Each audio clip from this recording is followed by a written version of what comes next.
Aeschylus, where, for example, a fully armored Athena is running down the nose of Zeus, for example, after she's born. Well, this is the argument that Apollo will use, and he will say, look, there's Exhibit A. Your mother is not technically the real kin, and therefore Orestes should be allowed to get off on a technicality. Well, Athena will then speak, and she will say, enough is said. I bid the judges now, with pure intent, deliver just award. And then she continues a few seconds later by saying, here, she says, the tribunal set on Ares Hill, the Areopagus, where camped of old the tinted Amazons, she says, even Ares Hill, now the rock that hath this name, and hence shall reverence and her kinsman fear pass to each free man's heart, by day and night enjoining, thou shalt do no unjust thing, so long as law stands as it stood of old, unmarred by civic change. Look you, the spring is pure, but foul at once with influx vile and muddy clay, and none can drink thereof. Justice is starting to get a little bit fuzzy, she says. Therefore, O citizens, this is a pivotal moment in this play. And Athenians would come back to this play to celebrate the birth of law and order in Athens. Therefore, O citizens, I bid ye bow in awe to this command. Let no man live uncurbed by law, nor curbed by tyranny, nor banish ye the monarchy of awe beyond the walls, untouched by fear divine. No man doth justice in the world of men, therefore in purity and holy dread stand and revere. So shall ye have and hold a saving bulwark of fortress. Law is a fortress of the state and land, such as no man hath ever elsewhere known. Wow. So in other words, she says it. We are doing the most important thing in the history of all of Athens. And then she finally will say it, ye who judge, arise, take each his vote, mete out the right, your oath revering, lo, my word is said. In other words, it's at this point that the courtroom drama has ended in terms of arguments, and now we're ready for the vote itself. Now, it's not totally clear about the way that this vote goes down, 7 against, 5-4, with Athena maybe being the deciding vote to bring it up. Maybe it's 6 against, 6-4, and Athena is the deciding vote. Maybe it's that way. I'm sorry, I said 7. I should have said the 6 with Athena deriving the last vote. There's either way. The way this works out now is Athena will have the last say. She says it. Mine is the right to add the final vote, and I award it to Orestes' case. For me, no mother born within her womb, and save for wedlock evermore eschewed, I vouch myself the champion of the man, not of the woman. Yea, with all my soul in heart as birth, a father's child alone. Going back ironically to what the chorus said earlier about being of Zeus's sire and all of that. Interestingly, Athena says 2 things for your notes. 1, I vote for Orestes. 2, the reason I vote for Orestes is because the man, Agamemnon, is more important than the woman, Clytemnestra, and Orestes had to kill the murderer of his father. Done deal. Whoa! Thus will I not too heinously regard a woman's death, who did her husband slay, the guardian of her home. And if the votes equal do fall, Orestes shall prevail. Ye of the judges who are named thereto, swiftly shake forth the lots from either turn. Orestes then will ask the question, O bright Apollo, what shall be the end? Much has been made of this question.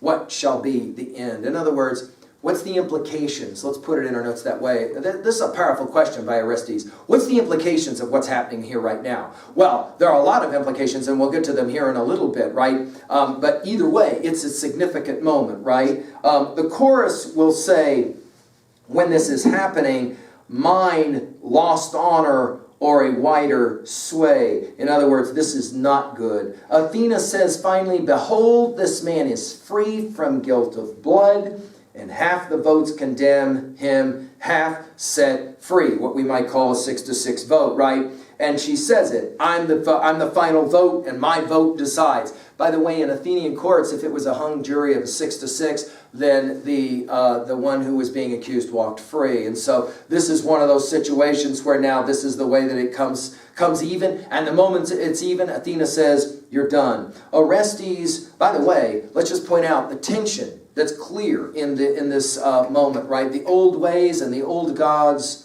versus the new ways and the new gods. You've got the old Furies as representing the old ways, and you've got the new Olympian, beautiful young Olympian gods of Apollo and Athena. And what is it that they're saying? They're saying, this is it, it's over. Orestes, by the way, will promise, as he is leaving, and he's obviously very grateful, there will never be any more strife between Argos and Athens forever.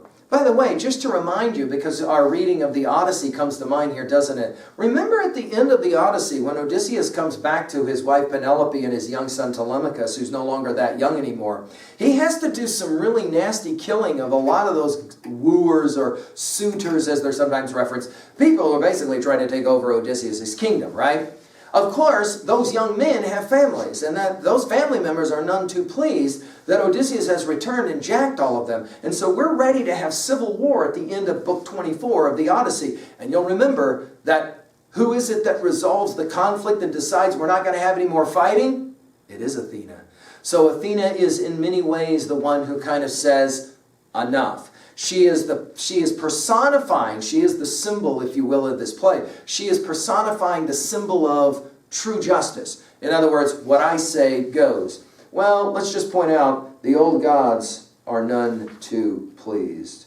In fact, the chorus says this, and this will make us wonder where Aeschylus stands on all of this. The chorus will say, woe on you, younger gods! The ancient right ye have overridden, rent it from my hands. And then again later, woe on you, younger gods. Says the exact same thing again. The ancient right ye have overridden, rent it from my hands. Athena, just to finish the play, Athena says, let me try to persuade you. Of course, I'm the one that has the keys to Zeus's thunderbolt. I could jack you, in other words. I could do this with power. But let me try and reason with you. In the process of reasoning, she offers to the Furies that they become the Eumenides. We'll build a shrine for you. We'll ask that you take care and protect the good people of Athens and continue to persecute the bad people. But we're going to think of you differently. We're no longer going to think of you as these old, horrific, nasty Furies. It takes a while for the Furies to come around, but of course, in the end, they don't have a choice, right? Athena is going to make sure of that. And so in the end, they have to accept their fate. And what is their fate? That they don't have the power that they once had. You can see why this vote of 462 and the Areopagus is often why scholars have pointed out. Aeschylus is clearly doing something here, right? So, at the very end of the play, we have a torch, a gleaming torch procession lit in the evening as everyone walks off stage. Notice the genius of this Oresteia. We begin in the morning, and in fact, literally, we're watching this play at the very beginning of the morning. Remember, these three plays go all day. We begin in the morning. Of course, that torchlight from Troy telling us that, in fact, Agamemnon and the Greeks have won at the walls of Troy. And we end at the very end of the Oresteia with a candlelight or a torchlight procession leading out. I don't think this can be overstated. When the Athenians watched this play, they knew exactly what was being celebrated here at the end of this play. That in fact, this was what made Athens so special. The idea of justice through law. That is to say, this is a play of evolution. Cultural evolution, right? Legal evolution. Of course, we could ask, is it as well about gender evolution, and more particularly the issues of power? Well, let's jump to 2A, themes, messages, really quickly. We'll just talk about 3, although obviously you'll have many of your own. It is a play about justice. The new law, jury trial is better than blood family vengeance, especially because sooner or later, an eye for an eye, blood vengeance ends up with people within the same family killing each other. Then what do you do, right? A house divided against itself cannot stand, is of course the famous line that Abraham Lincoln used about the American Civil War, that war between the two houses, as he often saw it.